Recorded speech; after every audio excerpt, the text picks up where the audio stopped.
नमस्कार, मैं शेषनाथ। स्वागत है आप सभी का खबर समय लाइव पर। हालांकि पश्चिम बंगाल में अभी चुनावी डुगडुगी बजी नहीं है, पर सियासी गलियारों में सरगर्मी तेज हो गई है।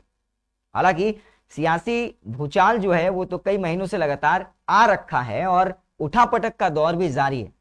और इसी बीच जहां एक तरफ केंद्र सरकार की तरफ से आम बजट पेश किया गया, वहीं दूसरी तरफ कुछ दिन बाद ही कल मुख्यमंत्री ममता बनर्जी, पश्चिम बंगाल की मुख्यमंत्री ममता बनर्जी के द्वारा बजट को अंतरिम रूप दिए जाने के बाद सदन में इस पर चर्चा हुई। बड़ी इंटरेस्टिंग बात यह है दरअसल कि चुनावी मौसम में लोगों को फायदे होने जा रहे हैं। हालांकि कई तर्क हो सकते हैं इसके पक्ष और विपक्ष को लेकर के, बजट के पक्ष और विपक्ष को लेकर के, पर यह तो तय है कि चुनावी मौसम में चाहे वो केंद्र सरकार हो, केंद्र सरकार जो कि बीजेपी के हाथों में इस समय, जिनकी नजर पश्चिम बंगाल में भी है, वहीं दूसरी तरफ वर्तमान में पश्चिम बंगाल सरकार टीएमसी चला रही है और टीएमसी की भी नजर चुनावी दृष्टिकोण से बहुत अहम हो जाती है। बजट की रूपरेखा को देखने के बाद यह बात आप भी समझ पाएंगे।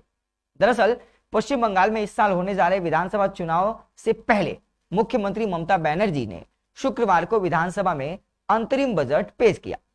वित्त मंत्री अमित मित्रा की तबीयत खराब होने की वजह से इस बार ममता बनर्जी ने बजट पेश करने का जिम्मा उठाया।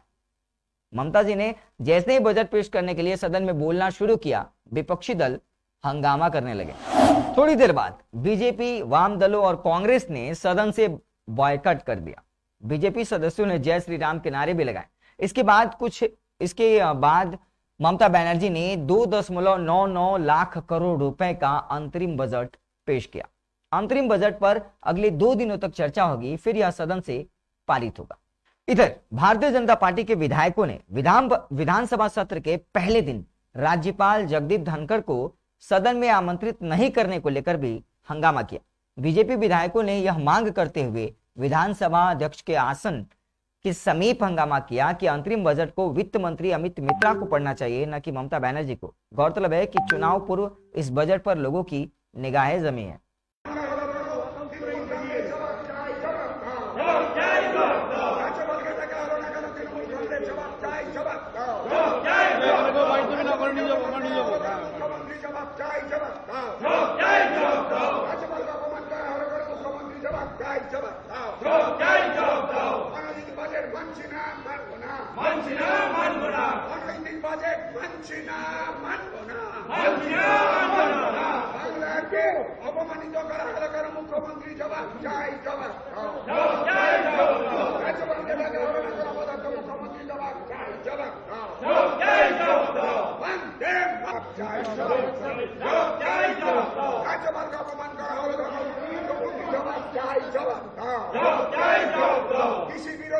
কৃষক বিরোধী বাজেট মানছি না, মানবো না।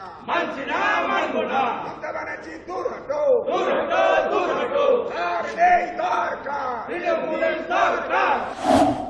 वहीं ममता बनर्जी ने कहा कि बंगाल के लोगों ने मुश्किल वक्त में साहस दिखाया है। बंगाल में विदेशों से भी निवेश आया है और अब हम इसे बढ़ाने भी जा रहे हैं। 100 दिन का जो काम होता है उसको देने में बंगाल नंबर 1 रहा है। इस बार बंगाल पूरे देश का केंद्र होगा।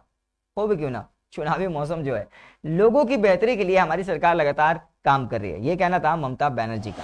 अपने अभिभाषण के दौरान ममता बनर्जी ने घोषणा की कि कोलकाता पुलिस फोर्स में नेताजी सुभाष चंद्र बोस के नाम पर एक नई बटालियन की स्थापना की जाएगी। यह बड़ी घोषणा थी। दरअसल यह बटालियन नेताजी बटालियन के नाम से जाना जाएगा। अंतरिम बजट पेश करने के दौरान मुख्यमंत्री ने कहा कि राज्य सरकार नेताजी सुभाष चंद्र बोस को श्रद्धांजलि के तौर पर राज्य स्तर पर योजना आयोग बनाना चाहती है। उन्होंने कहा, हम हर जिले में जय हिंद भवन और न्यू टाउन में आजाद हिंद स्मारक बनवाएंगे। बजट में एक और इंटरेस्टिंग बात सामने ये निकल कर आई। मुख्यमंत्री ने कहा कि आने वाले दिनों में अशोकनगर विश्व के इंडस्ट्रियल मैप में देखा जाएगा। ममता ने अगले साल से हर साल 9वीं से 12वीं तक के विद्यार्थियों को टैब देने की घोषणा कर दी है। बजट का पिटारा खुला तो शिक्षकों के लिए भी कुछ खास आया। ऐसा उम्मीद है कि जब पास होगा तो वो सामने आएगी। वो ये थी कि ममता बनर्जी ने सरकारी शिक्षकों को भी खुशखबरी दी। उन्होंने शिक्षकों की सैलरी में हर साल 3% इजाफा करने की घोषणा की। इसके अलावा 60 साल पूरा करने पर 2 लाख रुपए रिटायरमेंट भत्ता देने का भी ऐलान किया।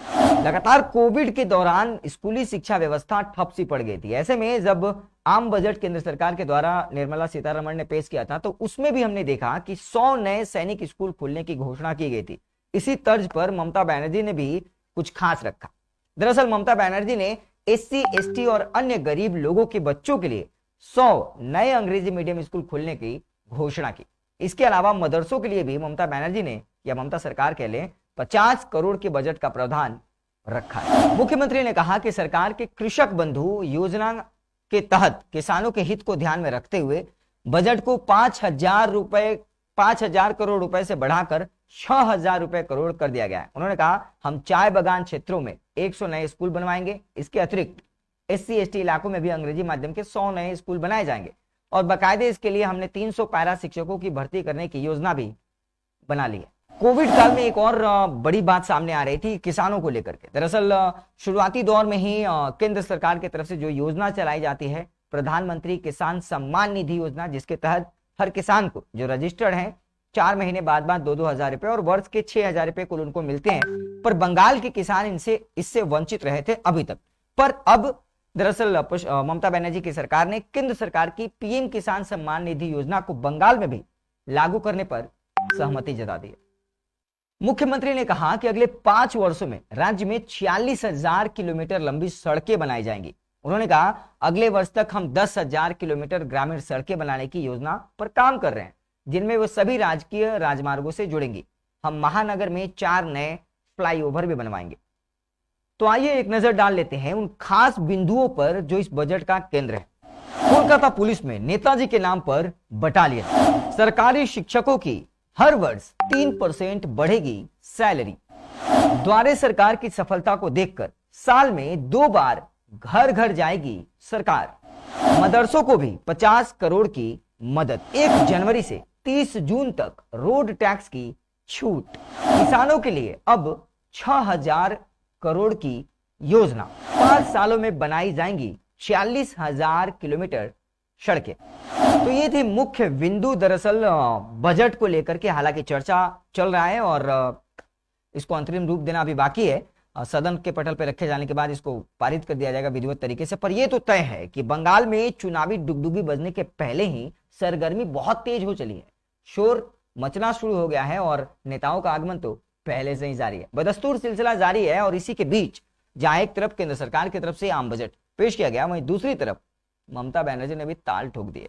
हालांकि वित्त मंत्री की जगह पर स्वयं मुख्यमंत्री ने बजट पेश किया, पर अब तो ये देखने वाली बात होगी कि जब इसको सदन के पटल पर रखा जाएगा और ये पारित होगा, उसके बाद लोगों की क्या प्रतिक्रियाएं होती है, हम वो भी दिखाएंगे आपको। जब आम बजट के बाद हल्ला बोल हुआ था हमारे खबर समय के मंच पर और आपने समझने की कोशिश की थी कि वो आम बजट जो केंद्र सरकार के द्वारा रखा गया था उसमें कौन सी खूबियां और या खामियां थी, तो इस बजट के बाद भी आपको हल्ला बोल में कुछ देखने को जरूर मिलेगा। फिलहाल लगातार ताजा अपडेट्स पाने के लिए, खबरों के साथ जुड़े रहने के लिए देखते रहिए खबर समय, हर समय खबर समय। धन्यवाद।